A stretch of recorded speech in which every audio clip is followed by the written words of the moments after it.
Si vous n'avez pas le feu, il vous sera difficile de faire comme Joseph, de dire devant un roi, faites comme ceci, le problème sera traité. Si vous n'avez pas le feu, il vous sera difficile d'affronter des défis. Si vous n'avez pas le feu, l'apôtre Paul ne dit pas à Timothée, Dieu ne nous a pas donné un esprit de timidité, viens, je vais traiter avec la timidité. Comment 10 conseils pour vaincre la timidité. Et puis vous donnez un coup de coaching. Il n'a pas dit ça. Il dit, Dieu ne nous a pas donné un esprit de timidité, c'est pas un coaching contre la timidité. Et Dieu nous a donné un esprit de force. C'est-à-dire, si tu reçois la force de Dieu, ta timidité sera du passé. Elle va te faire passer à autre chose. C'est de ça que je parle. Il y a la puissance de Dieu qui vient briser vos limites naturelles, vos peurs naturelles, vos hontes naturelles. Et chercher le feu. Alléluia. Amen. Il faut savoir que la honte est l'ennemi de la gloire de Dieu. La honte est l'ennemi de la gloire de Dieu. Adam et Ève étaient dans le jardin, ils n'avaient pas honte. Dès qu'ils ont eu honte, ils ont quitté le paradis. Vous comprenez? Dès qu'ils ont eu honte, on les a cherchés du jardin. Quand vous avez honte, quand vous êtes timide, vous ne pouvez pas vivre dans la gloire de Dieu. Vous ne pouvez pas vivre dans la puissance de Dieu. La puissance de Dieu, le feu de Dieu, s'accommode avec tes faiblesses, avec ta honte, avec tes manquements, avec tes limites. Je vais t'expliquer un message, tu vas dire, waouh Seigneur, je te rends grâce de mes faiblesses. Tu vas comprendre pourquoi l'apôtre Paul dit, je me réjouis de mes faiblesses.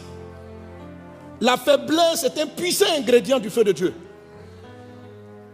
Le visage des gens est très souvent réfractaire à l'évangile. Les démons qui les possèdent, vous devez les confronter avec de l'audace, avec du courage.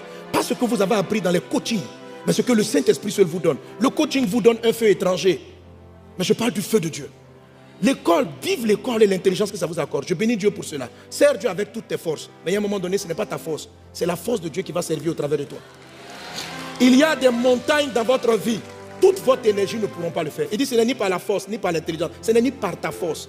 Il y a des blocages dans votre vie. Seul le feu. La Bible dit que le feu de Dieu devant lui fait fondre les montagnes. Ton énergie a des limites.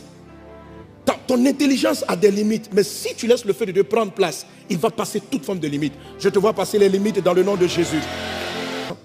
Les gens qui seront habités par le feu, qui vont garder le feu, parmi les dispositions, ils ont leur sujet personnel est déposé sur Jésus et ils portent le fardeau des nations déjà dans la prière. Quelle nation? Le lieu de ton travail et l'endroit où tu habites. Il faut les porter dans la prière. Alléluia. Alléluia. Il faut les porter dans la prière. Amen. Lorsque tu les portes dans la prière, tu dois avoir le démarrage du feu de Dieu. Je vais t'expliquer.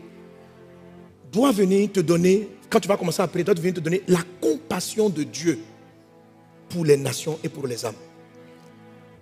Le feu de Dieu ne descend pas sur ta compassion. Amen. Je suis en train de parler maintenant pour recevoir le feu. Hier, on a lu le texte de Proverbe chapitre 26. Faute de bois, le feu s'éteint.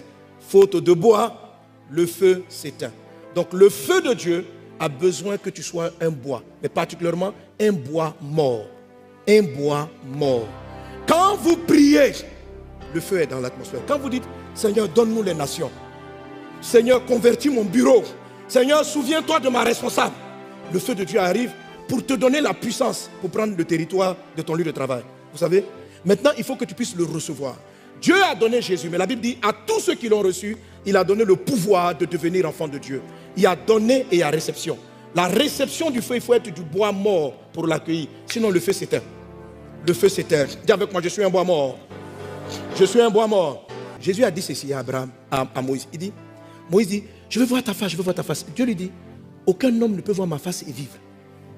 Autrement dit, pour voir Dieu, il faut être mort. Si tu n'es pas mort, tu ne peux pas le voir. Aucun homme. Seuls les morts voient Dieu. Seuls les morts voient Dieu. Et quand on parle de mort, on ne parle pas de laisser le péché. Le péché, ça c'est la première des choses à faire. L'eau de Dieu, l'eau, purifie le péché, enlève le mal. Mais après, on doit te tuer. Il faut que tu meurs. Donc la meilleure des choses à faire, c'est que spirituellement parlant, toi-même tu te charges de ta croix chaque jour, chaque temps de prière.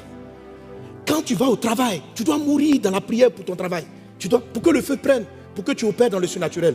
Si tu veux sentir une intelligence dans tout ce que tu fais, quand tu fais ta prière du matin, il faut faire ce que je vais te dire. Il faut faire ce que je vais te dire. Tu vas voir qu'une puissance va venir sur toi. Tu ne vas pas aller avec ta force. Tu ne vas pas aller avec ton intelligence. Le Saint-Esprit va prendre le relais. Il faut savoir que ton intelligence, c'est ton feu à toi. Ça s'appelle le feu étranger. Si tu amènes ton feu à toi, pour mettre le parfum à la gloire de Dieu, ça produit le rejet. Tu dois tuer ta méthode pour que lui la remplace. La Bible dit dans ce passage, ceux qui se confient en l'Éternel renouvellent leur force. Écoutez bien, il n'a pas dit restaure leur force. Il y a une différence entre renouveler et restaurer. Si je te dis, je vais restaurer ton téléphone, ça veut dire quoi? Que ton téléphone a une panne, je vais le rétablir, je vais le restaurer. Ok? Mais si je dis, je vais renouveler ton téléphone, ça veut dire quoi? Ça sera quelque chose de neuf. Ceux qui se confient en l'Éternel, Dieu ne relève pas simplement leur force. Dieu leur donne une force qu'ils n'ont jamais eue. Et cette force-là, il dit cette force, ils renouvellent la force, ils prennent leur vol. C'est-à-dire qu'ils décollent. Quand la force de Dieu arrive, ça te fait monter. Tu cours. C'est-à-dire que les gens te regardent et disent, mais c'est quoi ça? Comment tu as fini ta veillée? Tu as enchaîné une croisade. En même temps, tu écris des livres. En même temps, tu es ici. Et puis, tu es frère. Tu as tout le temps de nouveaux challenges. C'est quoi? C'est parce que ce n'est pas ta force. C'est parce que c'est sa force. Le truc, c'est que ça ne peut pas matcher. Vous êtes fatigué. Vous éteignez le feu parce que vous voulez le servir avec vos forces. Vous voulez le servir. Vous voulez faire l'œuvre de Dieu avec votre force. Non, il faut que... Il ne veut pas ta force. Ta force, c'est ton feu à toi. C'est ton zèle à toi. Dedans, il y a la timidité, il y a tes peurs, il y a tes doutes, il y a tes craintes, il y a ton audace, il y a tout. On jette ça à la poubelle. Pour laisser la place de Dieu, pour laisser Dieu prendre le contrôle. En toutes choses. Alléluia. En toutes choses. Quel que soit votre zèle pour Dieu.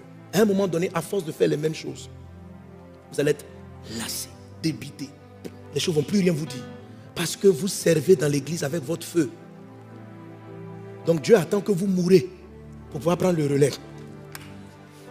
Donc ceux qui ont envie de quitter leur département, leur structure, parce qu'ils sont fatigués de voir la tête du responsable, ils sont fatigués, ils sont las. Pourquoi la lassitude?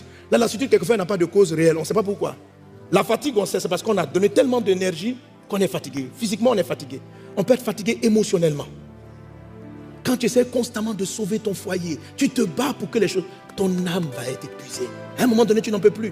Parce que tu es tout simplement humain. Alors il dit, la bonne prière, quand tu pries, tu dis, Seigneur, je renonce à ma compassion. Je meurs à ma compassion. Donne-moi ton amour. Donne-moi ton amour. Donne-moi ton amour. Je veux aimer ces gens comme tu les aimes et non comme moi je les aime. Je veux donner comme tu leur aurais fait et non pas ce que moi j'aurais fait. Parce que le feu de Dieu flot dans la compassion de Dieu. Ton feu à toi, le feu de Dieu, les deux ne peuvent pas matcher. Même si tu amènes un feu pour mettre un parfum à la gloire de Dieu. Ce que je suis en train de faire, c'est quoi? Je viens avec ma flamme et que pour adorer Dieu, pour servir Dieu, il a montré dans l'histoire de Abihu que ça, il faut la mort d'abord. Quand tu arrives avec ton feu, il doit avoir mort pour que le feu de Dieu s'installe. Je dis, waouh. Si vous n'avez pas le feu, vous ne le laissez pas prendre. Il y a des domaines, des montagnes qu'on va vous présenter, devant lesquelles vous allez fléchir. Parce que vous avez l'impression de vous battre par votre propre force. Quand vous arrivez pour devenir un bois mort, pour que le feu reste et demeure, il faut mourir. Il faut laisser ta compassion pour prendre celle de Dieu. Alléluia. Alléluia.